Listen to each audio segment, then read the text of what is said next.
Keberanian pemerintah memakai saldo anggaran lebih 420 triliun rupiah untuk menjaga harga BBM subsidi tidak naik sampai akhir tahun perlu kita apresiasi. Saya Dia Megasari Anjaya bertanya langsung ke ekonom dan akademisi Universitas Gadjah Mada sekaligus Chief Economist IBC Indonesia Business Council, Ibu Deni Purbasari. Selamat datang di newsroom kami, Ibu Deni. Terima kasih, Mbak Dia. Bu, kita ke basic dulu. Pak Menteri Keuangan, Pak Purbaya Yudi Sadewa mengklaim bahwa APBN aman, cukup sampai akhir tahun untuk menjaga BBM subsidi tidak naik. Apakah aman di sini berarti Indonesia bebas dari risiko, Bu? Belum tentu. Jadi risiko itu dinamis. Sesuatu yang barangkali sudah embedded di dalam kehidupan ekonomi, sesuatu yang bahkan tidak bisa diprediksi, atau ketika dapat diprediksi ternyata besarannya bisa saja meleset dari prediksi kita. Dan bukan hanya itu, aman di sini mungkin juga secara relatif, karena kita masih bicara bahwa kita ini di periode kuartal kedua dari tahun yang berjalan, sehingga anggaran belum banyak yang kemudian dibelanjakan, sehingga masih ada ruang untuk menggeser belanja. Namun sekali lagi bukan berarti risiko itu hilang. Tapi bagaimana kita mendefinisikan risiko itu sih, Bu, kalau kita konteksnya adalah APBN dan energi? Ya, jadi pertama tentu kita kalau bicara tentang risiko, ada risiko yang berasal dari dalam dan risiko dari luar. Dalam konteks perkembangan terkini, yaitu yang terjadi di Timur Tengah, ini risikonya tentu saja adalah yang sangat signifikan adalah kenaikan harga minyak yang sudah mencapai lebih dari $100 per barel. Yang itu tentu saja akan berpengaruh. Kita jangan berpikir harganya terlebih dahulu, tetapi soal ketersediaan, pasokan, ya, supply. Karena itu menjadi first order concern, karena energi itu menguasai banyak hal atau mempengaruhi banyak hal, termasuk seluruh produksi barang yang ada di Indonesia dan transportasinya, yang itu tentu saja berpengaruh terhadap kehidupan masyarakat. Perang itu tidak gratis, perang itu butuh uang. Pemerintah Amerika, in fact, sudah running defisit fiskal yang sangat besar dan utangnya menggunung. Triliunan. Betul. US dollar. Sehingga ini kemudian orang akan bertanya, apakah kemudian utang Amerika ini sustainable atau tidak? Atau relatif harganya itu akan stabil atau ada koreksi? Tentu saja sebagai pemegang aset, kita tidak ingin memegang aset yang diproyeksikan mungkin nilainya akan menurun karena semakin berisiko, misalnya disiplin fiskal dari pemerintah Amerika seperti apa begitu. Nah, jadi padahal kita tahu bahwa surat utang pemerintah Amerika ini dipegang oleh semua bank sentral. Jadi ini pun juga membawa risiko tambahan, yaitu adalah apakah akan membawa kepada global bond risk yang lebih besar. Dan sekali lagi ini berarti kayak layer demi layer itu kemudian banyak sekali yang dibawa atau membuat APBN kita itu terexposed. Nah, ketika situasi globalnya begitu uncertain, dari isu minyak, baik itu adalah tadi supply maupun mungkin masih ada tapi harganya sangat tinggi, yang itu berpengaruh kepada ongkos produksi dan kemudian profit margin. Kalau perusahaan kita kemudian tidak cukup punya profit, kita tahu next-nya itu apa, yaitu mungkin penundaan eksekusi dari proyek atau investasi perusahaan. Yang kedua adalah mereka mungkin akan menunda hiring, bahkan kemudian mungkin sudah ada yang merencanakan untuk firing. PHK ya? Iya, itu tentu tidak kita inginkan, karena kita tahu bahwa OECD sudah juga merevisi proyeksi pertumbuhan global dari semula kalau tidak salah atau sudah menurun ya dibandingkan dengan tahun lalu, dari 3,3% menjadi hanya 3%, dan untuk Indonesia dari 5,1% kalau tidak salah menjadi 4,8%. Nah, jadi ada koreksi akibat dari dampak perang di Iran ini. Yang itu tentu saja sekali lagi ini berarti bukan hanya cost push inflation atau yang menaikkan biaya produksi dari perusahaan, tetapi di sisi yang lain juga kemudian menurunkan demand-nya. Sehingga pertumbuhan ekonomi melambat, tetapi kemudian harga-harga naik. Karena itu di Amerika sendiri dikhawatirkan perang ini mungkin ada probabilitas, belum certain, itu akan membawa pada stagflasi. Jadi tadi pertumbuhan ekonominya melambat dan kemudian inflasinya tinggi. Di Indonesia itu saja tidak serius itu karena inflasi mungkin masih lumayan, namun kita harus terus waspada terhadap resiko tersebut. Ibu, ini yang dijelaskan Bu Deni kan lebih sophisticated tentang market ya Bu. Mari kita sederhanakan lagi tentang jaminan pemerintah bahwa BBM subsidi tidak naik sampai akhir tahun. Dampaknya ke piring rumah tangga, khususnya kelas bawah. Apakah mereka benar-benar akhirnya bisa kita formulasikan bahwa mereka terbebas dari risiko pengeluaran berlebih? Tidak, karena pengeluaran untuk energi itu bukan 100%. Jadi gara-gara harga energi yang meningkat itu dengan segala produk turunannya, tentu saja ini kemudian harga barang dan jasa itu akan meningkat. Nah, dan itu kan kemudian barang dan jasa yang kita konsumsi. Jadi hanya untuk yang bersubsidi saja harganya itu mungkin bisa ditahan tetap, tetapi the rest of the products dengan exposure kebutuhan energi yang berbeda-beda atau exposure terhadap kenaikan harga energi dan kelangkaan minyak yang berbeda-beda, ini tetap akan naik. Sehingga itu akan tentu saja dengan upah yang sama misalnya saja, tapi harga-harga itu meningkat, itu membuat daya beli dari masyarakat menurun, and therefore kesejahteraan dari masyarakat juga menurun. Kita sekali lagi, harga adalah satu hal, tetapi yang mungkin belum disebutkan oleh pemerintah dalam siaran persnya kemarin, itu adalah apakah volume BBM yang disubsidi itu sama atau tidak. Karena kalau volumenya itu kemudian menghilang di market atau hanya sebagian, harganya bisa aja sama tapi barangnya nggak ada. Akhirnya kita kemudian akan mengkonsumsi BBM yang non subsidi, yang itu mungkin harganya adalah jauh lebih tinggi ya. Nah, yang lainnya lagi, jadi sekali lagi itu baru part of the story, yaitu harga yang bisa ditahan, tapi availability kan belum dibahas. Yang lainnya lagi sebenarnya pada keterangan pers kemarin itu ditunjukkan bahwa dalam satu kuartal defisit kita sudah 0,93% ya terhadap PDB. Nah, 240. Iya, tetapi kalau relatif terhadap PDB itu adalah 0,93% kalau tidak salah. Betul. Nah, padahal dalam kondisi 2 bulan dari 3 bulan di kuartal 1 itu harga BBM-nya masih aman, masih belum ada perang. Tapi begitu kemudian sisanya ini kan harga BBM-nya naik, artinya kita punya proyeksi belanja negaranya akan meningkat, mungkin pendapatan negaranya kalau ini dikalikan 4 aja hanya 2000-an sekian triliun ya, 2.300 triliun. Nah, tapi belanjanya ini akan membesar sehingga defisit APBN ini akan membesar di kuartal selanjutnya, hipotesis saya. Nah, padahal ini tadi 0,93%. Undang-undang APBN itu membatasi hanya 3% terhadap PDB. Artinya belum sampai September, akhir dari kuartal 3, ini mungkin defisitnya akan sudah melewati threshold 3% tersebut. Sehingga sebenarnya kita kemudian hipotesisnya selanjutnya, apakah kemudian pemerintah akan melakukan perpu untuk mengubah ceiling 3%, atau pemerintah akan memotong belanja lebih jauh lagi, atau kemudian pemerintah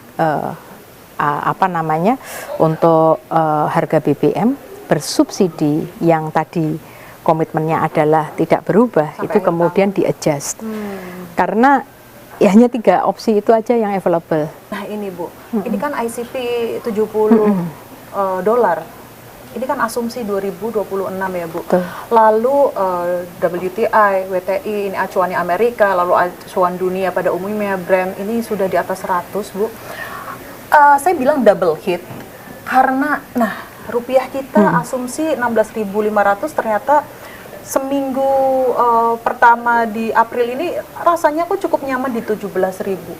Double hit ini Bu, asumsi minyak dan rupiah yang sama-sama menjauh dari APBN. Bagaimana fiskal kita merespon double hit ini? Sejauh mana sebenarnya dunia usaha membutuhkan kepastian APBN butuh perubahan atau tidak?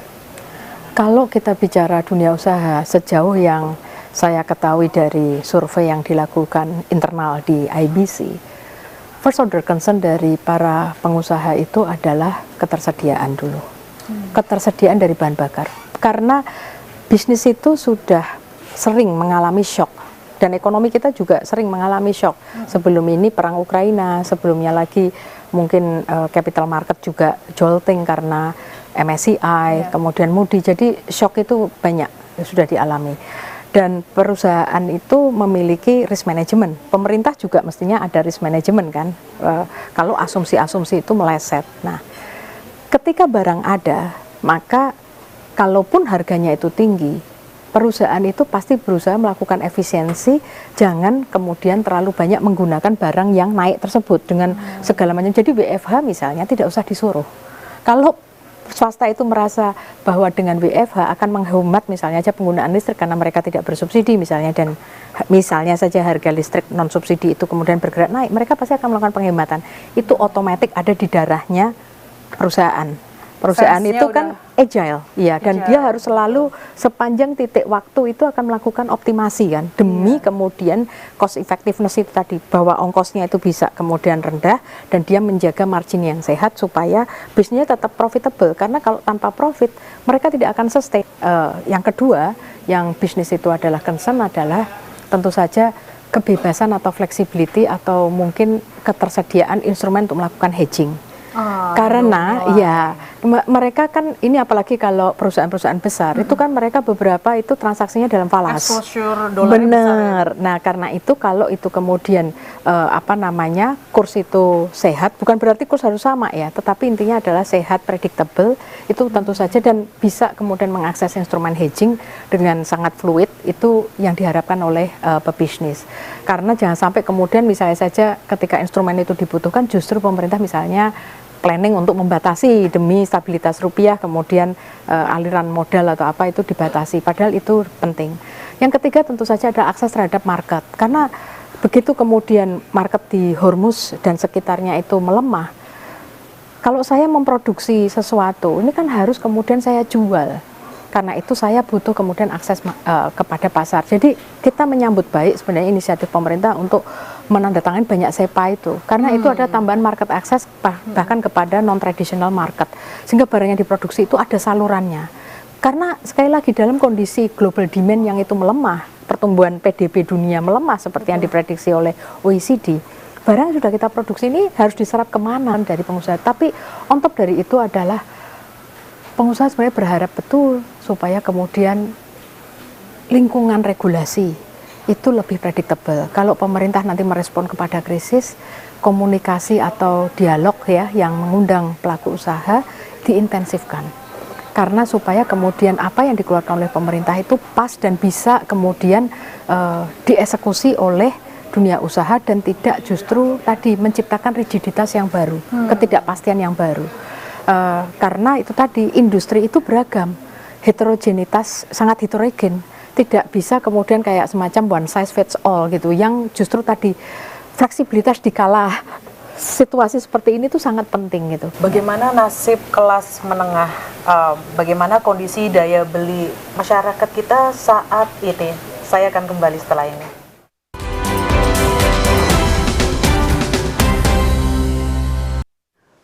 Ini saya memakai perbandingan harga BBM dan upah, BBM non subsidi dan upah Indonesia ini dan Amerika berarti Serikat. UMR Jakarta, betul. Padahal tadi rata-rata 3,3 juta aja. Iya. Oke, kita katakanlah memakai UMR Jakarta aja Bu, yang paling sejahtera dalam tanda kutip ya Bu. Tapi biaya hidupnya tinggi sih. Ya betul, biaya hidupnya tinggi. Tapi Bu, masalahnya meskipun UMR-nya paling tinggi dengan biaya hidup paling tinggi, mereka membeli BBM harganya nggak jauh beda loh Bu dengan Amerika Serikat. Ini $4 per galon setelah perang, bahkan sekarang memang $5 sih setelah perang Iran. Ibu, tapi sebelum perang Iran ini jauh di bawah $3, Bu. 1 galon kan 3,75 liter ya, Bu. At least ya angkanya nggak jauh beda dari belasan ribu, Bu. Tapi kita bandingkan upahnya. Upahnya di sini 5,7 untuk yang paling sejahtera secara pengupahan Jakarta. Sedangkan di Amerika, setidaknya mereka menerima upah bulanan itu 49 juta. Di sini 2 jam untuk beli bensin 1 liter di Amerika cuma 10 menit, Bu. Mereka bekerja bisa beli bensin non subsidi. Yang saya tanyakan, apakah sebenarnya pemerintah kita itu sudah sangat beruntung memiliki kelas menengah yang sangat sabar, sangat ikhlas membeli barang-barang semahal negara maju. Belum lagi kita ngomongin purchasing power parity yang ada di Bank Dunia loh, Bu. Ya, jadi poin dia tadi itu tepat ketika melihat ini ya upah. Jadi kalau kita melihat data ini kesan saya ya. Jadi yang keliru yang mana gitu ya? Ya ini. Karena kalau yang ini BBM itu adalah tradable goods. Kalau tradable goods berarti bisa diekspor, bisa diimpor, itu harganya pasti akan sama.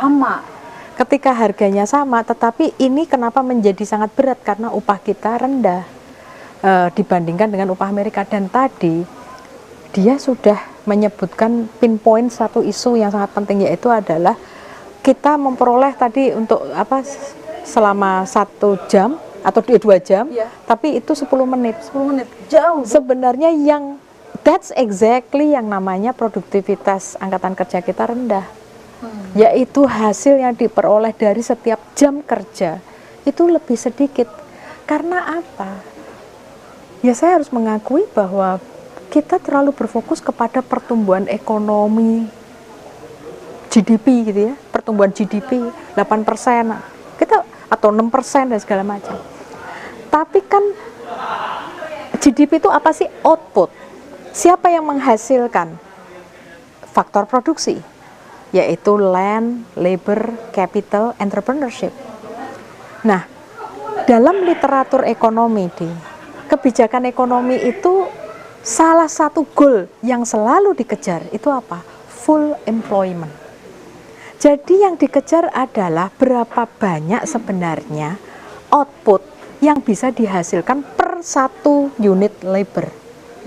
Dia fokusnya di labor. Kenapa? Tujuan dari kita melakukan pembangunan itu ada manusia. Jadi walaupun output itu bisa kemudian meningkat tinggi, tapi kalau itu dikontribusikan paling gede adalah oleh capital, oleh yang lain, akhirnya apa? Pertenaga kerja dapatnya adalah kecil-kecil. Jadi tambahan output pertenaga kerja kecil, produktivitas kecil, upahnya rendah. Jadi bagaimana sih kita kemudian memungkinkan produktivitas tenaga kerja itu tinggi? Satu adalah pendidikan. Pastikan skill dan segala macam itu match dan itu kemudian relevan dengan kebutuhan job market sekarang maupun yang akan datang. Iya, matching. Jadi bukan sekedar enrollment atau tingkat berapa sih jumlah penduduk yang itu mencapai tingkat pendidikan SMA, perguruan tinggi, bukan itu, tetapi substansi yang diberikan di masing-masing tingkat jenjang pendidikan itu sudah match dengan yang dibutuhkan atau tidak, membangun kapabilitas human capitalnya itu benar atau enggak. Tapi yang kedua, itu yang sangat penting adalah ini, ketika kita melihat misalnya banyak pengangguran, ini penganggurannya sifatnya hanya cyclical atau frictional, hanya temporary, atau ini struktural. Struktural itu disebabkan karena jumlah job yang tersedia lebih kecil daripada jumlah tenaga kerja yang mencari pekerjaan. Nah, saya khawatir overtime itu adalah yang struktural itu makin besar. Nah, karena itu bagaimana untuk creating job dan job yang itu kemudian memberikan produktivitas yang tinggi? Studi menunjukkan pentingnya peran dari perusahaan-perusahaan besar, termasuk di dalamnya adalah perusahaan asing, untuk kemudian datang ke Indonesia. Karena kalau itu adalah perusahaan kecil, maka upahnya kecil, produktivitasnya kecil, karena skalanya kecil. Tapi kalau perusahaan besar, itu adalah skala usahanya itu besar, sehingga dia kemudian mampu mengefisienkan. Nah, jadi di sini kita mungkin perlu juga untuk agak menyetel di tengah sentimen kita terhadap usaha besar. Usaha besar itu dibutuhkan untuk creating good job, untuk research and development, untuk kemudian melakukan inovasi, karena itu butuh modal semua. Tetapi tentu saja kita ingin adanya kemudian namanya tata kelola dalam perekonomian yang baik, bahwa dalam exercise-nya perusahaan besar ini dalam menghasilkan profit dan segala macam tidak boleh kemudian merugikan kepentingan umum. Inilah yang mestinya dijaga. Nah, jadi kita tahulah ya dari survei Bank Dunia maupun baik itu Be Ready, Enterprise Survey, cost of doing business di Indonesia itu sangat tinggi. Perusahaan itu susah masuk, perusahaan juga susah untuk keluar ketika mereka misalnya bangkrut. Nah, ini adalah PR besar karena tanpa kita memperbaiki tadi isu struktural yang ada di perekonomian Indonesia, ini akan jalan di tempat, while ini akan naik terus. Karena apa? Kurs kita kemudian melemah. Ya. Kurs itu kan sebenarnya daya saing dari keseluruhan ekonomi kita. Kalau kita bisa mengekspor lebih banyak barang maupun jasa, keahlian termasuk ya, talents gitu ya, itu kan kemudian kurs kita akan menguat. Nah, ketika menguat berarti daya beli kita terhadap ini barang yang tradable secara internasional akan semakin kuat. Baik. Jadi kuatnya itu kamu bisa lihat kuatnya kurs dan segala macam atau upah kita itu bukan artificially dibikin tinggi, tetapi karena produktivitas yang itu semakin tinggi. Sehingga itu kemudian bedakan loh, karena kita tuh bisa melakukan akrobat kebijakan sedemikian rupa yang membuat sesuatu tuh artificially high, artificially stable, tetapi at the cost of something yang itu hidden.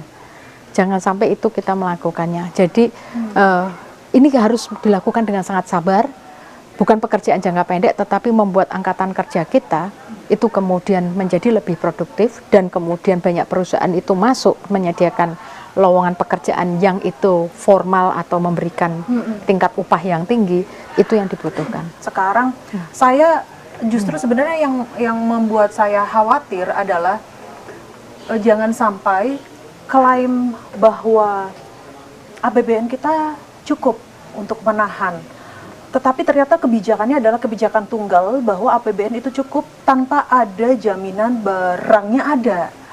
Nah, saya bagaimana ya Bu mendorong pemerintah bahwa kebijakan itu nggak cuma tunggal nih tentang APBN ada cukup atau tidak cukup, ini kan udah terjawab cukup, tetapi untuk pasokan BBM, stok BBM itu kan belum clear menurut kami.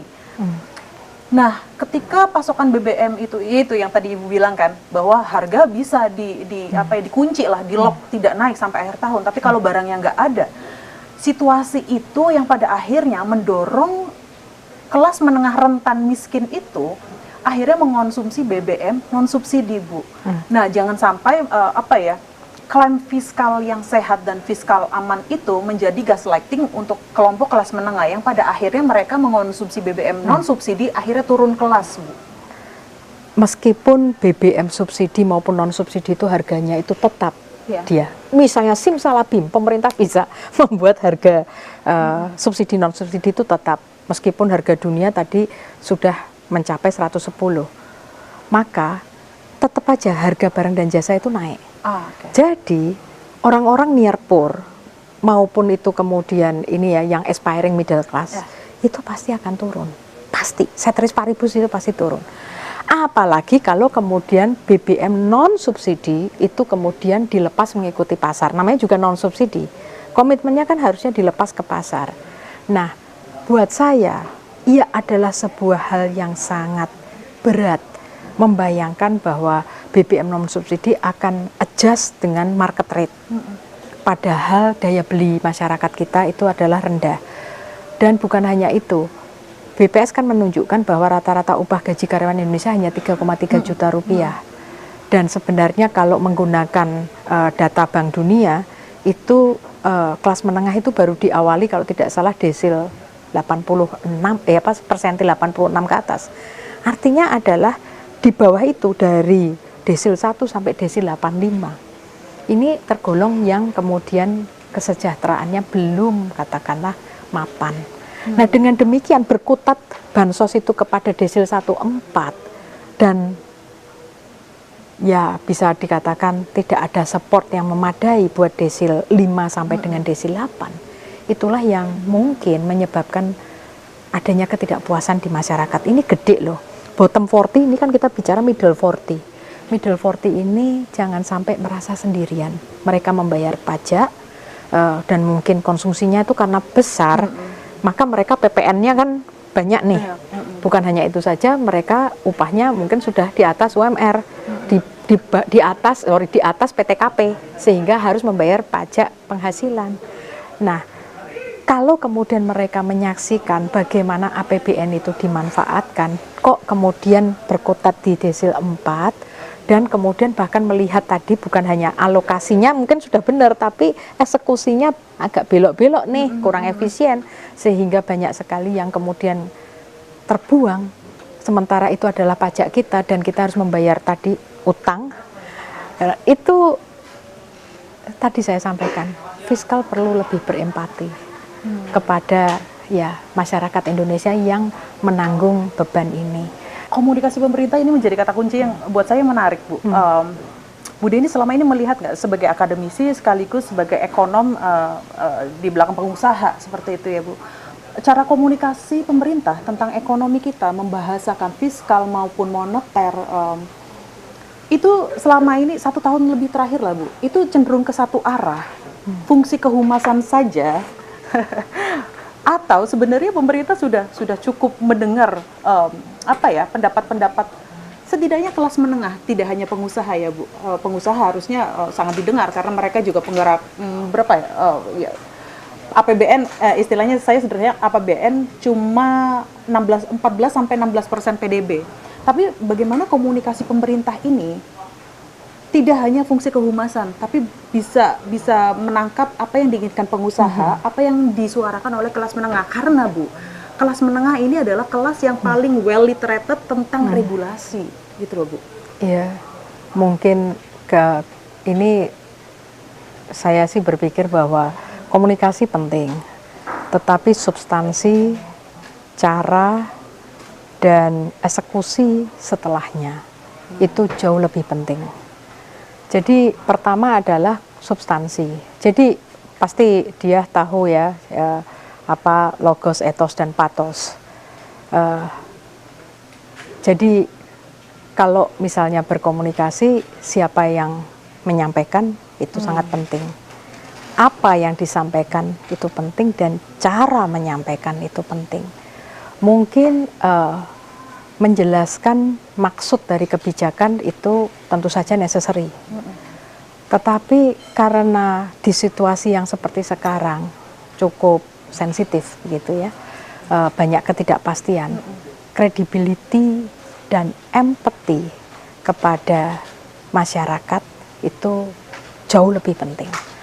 Karena menjelaskan itu ada sesuatu yang menyentuh otak, logis atau tidak logis. Karena itu kalau ini aja dari first order levelnya yaitu logis atau tidak, itu kemudian masyarakat menganggap bahwa kurang logis, itu sudah kemudian kehilangan kredibilitas. Akhirnya akan kurang trust atau dukungan terhadap apapun yang dilakukan oleh pemerintah, ketidakpercayaan. Lalu yang kedua, ketika itu kemudian logis, ya, ini kan kemudian harus dieksekusi supaya kredibel. Nah, eksekusi ini another muscle. Ini benar-benar semesta yang berbeda. Karena kebijakan itu adalah intention. Eksekusi itu adalah yang nantinya harus berasa di kulitnya masyarakat, baik itu dunia usaha maupun rumah tangga. Nah, jadi credibility atau itu sekali lagi juga dipengaruhi oleh kemampuan mengeksekusi. Kalau tadi policy-nya itu dijelaskan ya. Maksudnya ini loh, kenapa kita melakukan ini, karena situasinya seperti ini gitu. Tapi on top dari itu adalah tadi cara menyampaikan mungkin kurang empati kepada masyarakat, bahwa diawali dengan tentu saja kepekaan atau kesadaran bahwa yang dilakukan oleh pemerintah dengan APBN itu adalah sumber daya dari masyarakat, and therefore semestinya adalah untuk sebesar-besarnya kemakmuran masyarakat. Lah, masyarakat itu menghadapi apa, itu kemudian betul-betul diadres.